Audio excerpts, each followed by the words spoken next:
Guten Morgen, liebe Scooter-Fans. Tachyo-Cellos. Heute geht's los. Nach den ersten Videos mit der Lambretta G350, also Testfahrt etc., geht heute langsam ans Eingemachte. Wir werden jetzt mit den Umbaumaßnahmen anfangen. Aber bevor wir jetzt mit den schönen Sachen loslegen, hatte ich euch schon gesagt, ich habe ja den Test gemacht mit den Vario-Rollen. Und da müssen wir jetzt ran, die müssen wieder raus, die Tech-Pullis. Und wir machen die Originalen wieder rein, um jetzt mal den Verbrauch zu testen. Ich muss es nicht machen, ich filme bloß. Micha macht's wieder. Ist für die meisten wahrscheinlich jetzt nicht so ein Problem, ob das Ding jetzt 3,5, 3,8 oder 4 oder 5 Liter verbraucht. Hey, bei aktuellen Spritpreisen ist alles, was nur 5 Liter verbraucht, auch toll. Ist auch noch gut, ja. Ich denke da jetzt auch nicht daran, also sonst würde ich es auch drin lassen, weil Beschleunigung ist definitiv besser. Ich mache es natürlich aus dem Grund, weil ich damit eine lange Tour fahre. Gut, dann machen wir rasch die Vario-Rollen. Ich mache natürlich dann nochmal einen Test, wo ich den Verbrauch nochmal teste mit den Rollen. Also wir bauen jetzt wieder die originalen Rollen ein. Gewicht ist das gleiche. Manchmal haben diese Rollen ja eine Metallseite und eine nicht. Ne? Ja. Dann musst du die in eine bestimmte Richtung reinpacken. Ja, und in welche? Die hier, das weiß ich nicht, das sagst du mir jetzt. Also, welche Richtung muss man die einbauen? Wenn du eine geschlossene und eine offene Seite hast, das, was du beschreibst, ist so, dann immer die offene Seite in Motorlaufrichtung. Also Offen heißt die, wo man das Metall sieht? Kurbelwellenlaufrichtung. Ich guck mal, ob ich sowas da habe. Genau, Micha zeigt uns jetzt GTS mal andere. 125, Alter. 3 bis 17.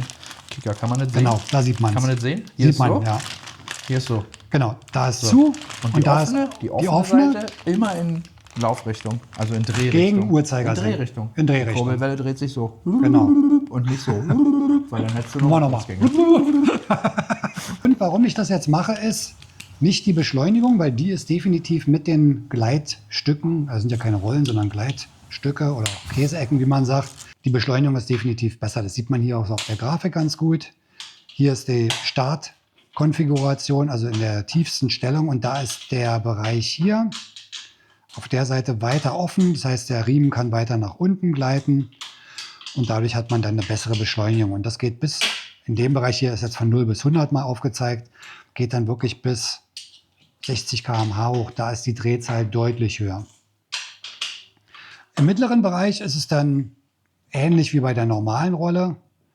Ein bisschen höhere Drehzahl nach wie vor noch. Und dann entscheidend wird es dann nachher auch im Endgeschwindigkeitsbereich, bei der Höchstgeschwindigkeit. Da sollte dann aufgrund der Position dieser Ecken, weil die schiebt dann diese Platte etwas höher, dadurch steigt der Riemen weiter nach oben, weil das hier schmaler ist als bei einer Rolle. Und dadurch steigt dann die Höchstgeschwindigkeit und die Drehzahl wird geringer. Also man kann sagen, in dem 80% des Bereiches ist die Drehzahl bei den Tech-Pullis immer höher als bei den normalen Rollen. Und erst ganz am Ende in der Höchstgeschwindigkeit wird die Drehzahl dann niedriger. Und es kann auch die Höchstgeschwindigkeit, je nach dem Gewicht, was man benutzt, steigen. Und das ist an sich auch eine super Sache. Also alle, die gerne eine bessere Beschleunigung haben wollen, denen kann man da absolut zu raten. Das macht wirklich viel aus.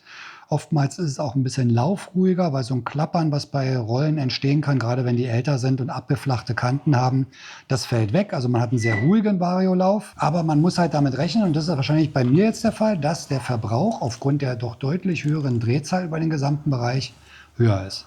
Und das scheint bei mir der Fall zu sein. So, und dazu kommt, dass dann halt es auch nicht eine Regel gibt für die Nutzung dieser Rollen. Das kann wirklich bei jeder Also das ist eine Variomatik, Wissenschaft. bei jedem Fahrzeugtyp anders ausfallen. Also da könnte jeder seine eigene Diplomarbeit drüber schreiben. Ist wirklich extrem. Ne? Also es kann ja, ganz unterschiedlich sich auswirken. Micha, was sagst du, für wen sind Pullis was?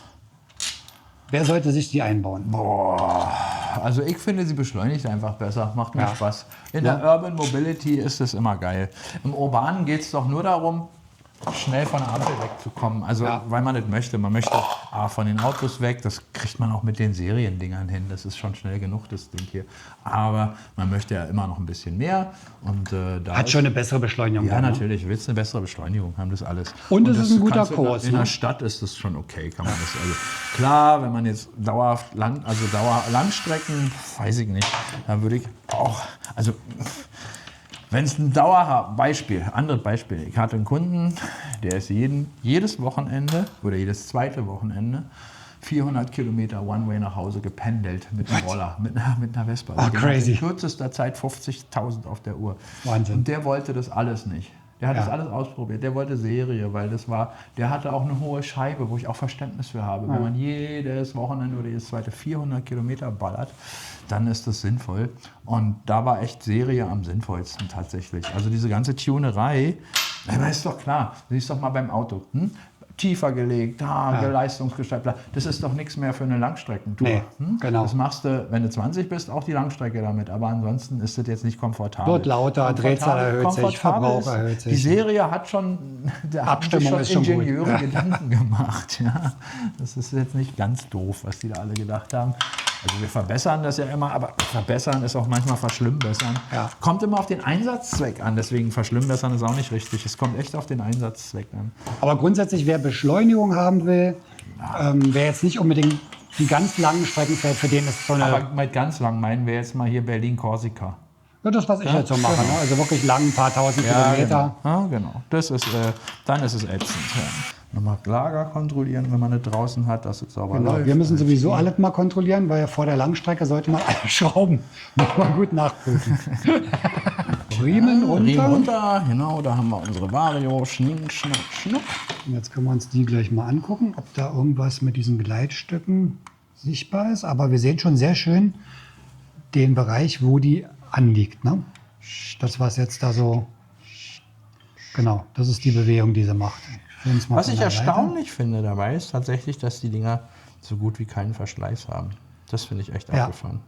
Genau, der Nachteil bei den Rundrollen ist, dass die halt irgendwann hier an bestimmten Bereichen eckig werden, abflachen Ja. und dann läuft die ganze Vario schlecht. Ja, Dann deswegen tauscht man die sinkt alle 10.000 die Geschwindigkeit, die Höchstgeschwindigkeit etc. Und die bleiben halt immer in der Position. Genau. Und das Material scheint irgendwie ganz gut zu sein, weil die halten ewig. Ne? Die halten nicht ewig. 24,9, 25,1, Also 25. 25 bei beiden. 25. Dann nehmen wir die mal raus. Genau, die sind offen und zu. Ja? Da sieht man das nochmal, den Unterschied. Da musst du auch drauf achten. Aber grundsätzlich, wer Beschleunigung haben will, ist es schon eine günstige Variante. Ne? Also wenn man jetzt nicht eine ganze Vario tauschen muss, sondern nur die Rollen. Was kosten die? 40, 50 Euro? Ja. Aber tatsächlich, ja, tun sie. Tatsächlich, hier wissen wir immer noch nicht, welche Vario das ist.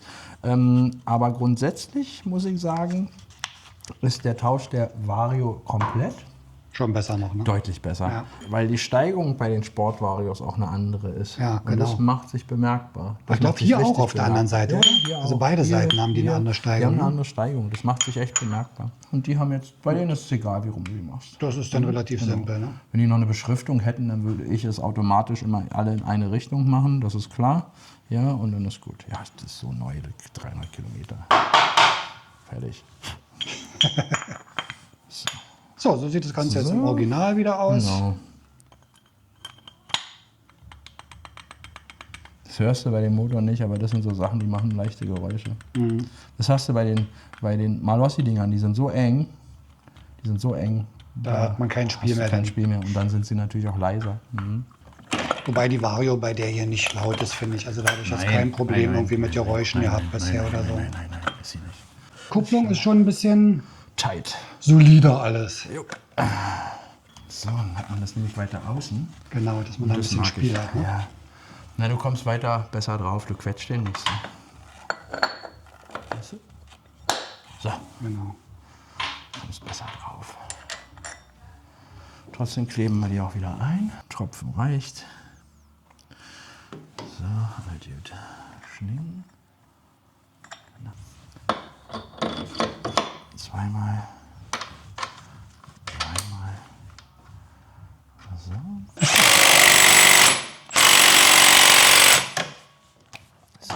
Das waren jetzt gute 70 Gute hier. 70 Newtonmeter. Hm? Aber wenn ihr sowas macht mit dem Schlagschauer, dann bitte nur dann, wenn ihr auch einen einstellbaren habt. Ja. Ja, wenn ihr da so ein PKW-Ding nehmt, was 400 Newtonmeter hat, Das ist dann, dann doof, ja. dann ist es nicht so gut. Dann könnte man auch mal was. So, fertig. Gut, wieder zusammen. So. Dort. Itzy pitzy, easy peasy.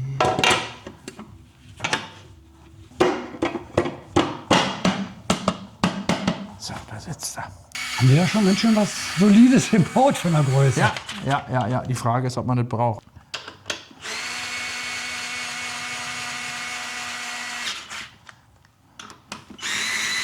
Passt.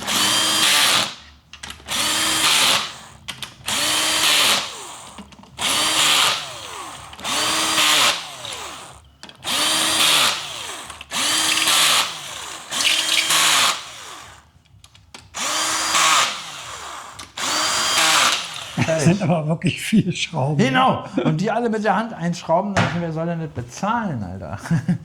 Auf der anderen Seite hat man nicht auch vorhin darüber gesprochen, wir schaffen uns immer mehr Robotik, KI und sonstigen Quatsch an und haben trotzdem alle weniger Zeit. Das ist doch irgendwie unlogisch, oder? Ja, ne? Woran Kommt liegt- andere Arbeit dazu, wo was anderes wegfällt. Unfassbar. So, also einfach nur eine Kontrolle. Ja? Also.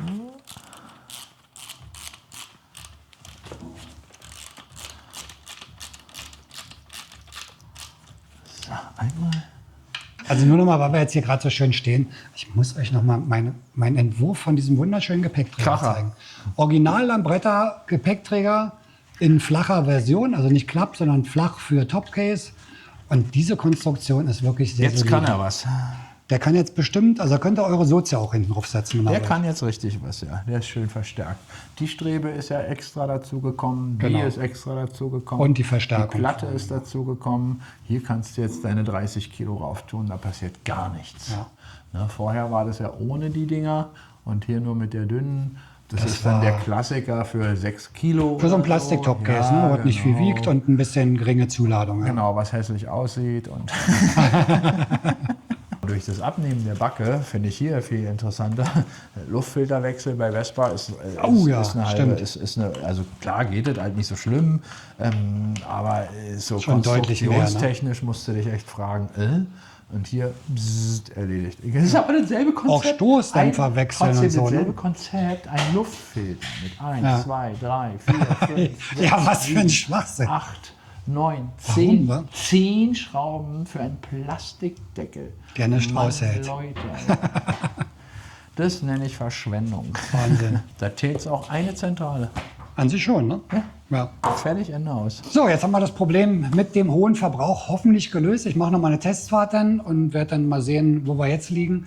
Durchschnitt war jetzt bei 5 Liter. Ich hoffe, jetzt kommen wir auf 2,5. Die waren ja 0,1 Gramm schwerer, also der Verbrauch wird steigen, weil Ach so. du brauchst ja jetzt mehr Stimmt. Kraft, Ja. damit die Kurbelwelle drehen kann. Also es ist eine Wissenschaft für sich. Ihr merkt schon, das Das ganze ist wirklich- Thema. Also man kann aber Pullis, wirklich, weil der Zusammenhang zwischen der Druckfeder hinten der Kupplung, vorne der Steigung genau. der Vario. Kommt es ja ist- auch noch die Druckfeder Die und auch die Druck- kleinen Federn manchmal. Die Na, weil werden du auch ja noch hinten, getauscht. genau, weil du ja hinten die kleinen Federn zum Ausklappen, weil Ja. es ist ja ein Zusammenspiel, wie beim Fahrrad. Großer Zahnkranz, kleiner Zahnkranz, nur stufenlos. Und das Ganze noch mit einer Federmechanik, irre. Also darüber mein höchsten Respekt vor dem Ingenieur, der sich das jemals ausgedacht hat, solche CVT. Ist an sich ein Getriebe. tolles Antriebssystem. ne? Unfassbar. Also wirklich, Simpel. es ist Billo, es ist, weißt du, wir müssen es nur zerlegen und zusammenbauen. Also klar kann man eine Wissenschaft aus dieser Federgeschichte machen, absolut. Dazu bräuchte man dann doch den Ingenieur. Das war mir zu viel Mathe, das Studium.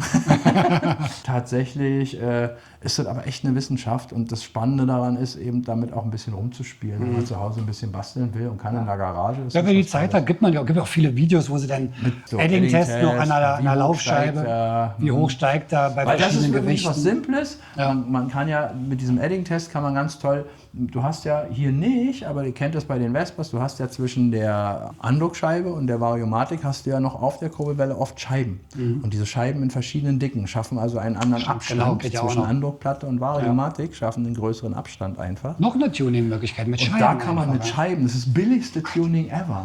Ja? Und so mit Scheiben spielst, wie weit wandert der Riemen. Und dafür brauchst du dann den Edding. Ja. Den machst du dir Damit auf du die siehst, dass er Vario nicht und zu Edding, hoch kommt, ne?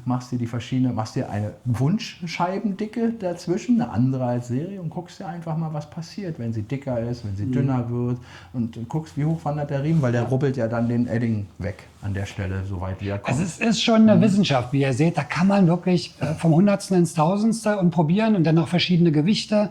Auch bei den Pullis gibt es ja unterschiedliche. Es gibt die mit den Flügeln, mit dem großen Flügel, mit den Seitenflügeln, die noch anders sitzen. Dann gibt es die ohne, dann gibt es beige, es gibt schwarze. Wir machen es heute mal simpel. Wir sagen, wer sich die einbaut, sollte so 5 bis 10% leichtere nehmen. Dann kriegt man eine super Beschleunigung. genau. Ja, das merkt er auch. Ist Ja. deutlich besser über den gesamten Bereich von 0 bis 60. Ja.